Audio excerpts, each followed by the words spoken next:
Have you ever wondered why you are always looking for different ways to feel satisfied, happy, and loved? Did you ever realize that there are only two reasons that can prevent you from feeling positive about yourself and life? The first is when freedom is taken away from you, and the second is when you live with chronic fear of something that might happen to you in the future. But unless you did something wrong that caused your freedom to be denied, it might be that your chronic fear about the unknown future is causing you and many other Americans to experience depression, loneliness, anger, and sadness. That's a direct result of destructive addictions, which lower self-confidence and immunity.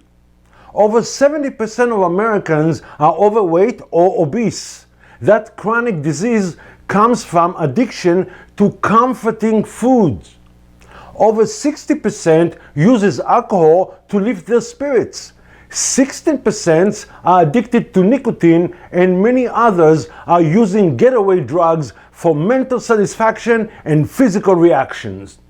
All of them are shortcuts to joyful sensations. Americans spend a lot on buying satisfactions, on destructive addictions, and on healthcare. But is that how life meant to be?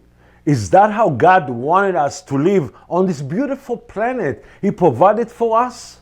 I don't think that's the meaning of life, and I bet you agree with me. We know that the temple of God, the Holy Spirit, resides in our body, right? God created for us the life necessities, the air, water, food, and even the medicinal herbs.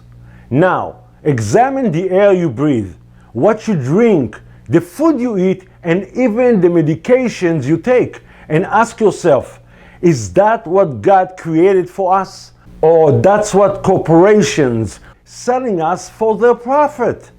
Besides that, if speaking about fears, then ask yourself, why do I keep dumping trash into the temple of God in me?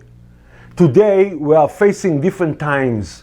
The establishment is not just teaching us to be more afraid from the environment with its new killing viruses, but also be afraid of each other as the carriers of the viruses. Did you notice how in 2020 and 21, more of your freedom is cutting short?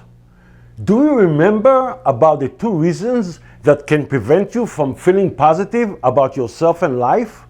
When you're dependent and when you are living with fears, right? My congenital heart disease and the medical prognosis outcome of it led me to lifelong search on how to prolong my life expectancy. Do I look like I'm taking heart medications or need a valve replacement surgery? I think the establishment will start to fear if you learn the 7 elements of health and longevity. I also believe that knowledge releases fears from the unknown. Now the choice is in your hand, but I think it will be a smart choice to click on the puzzle. I see you there. Bye-bye.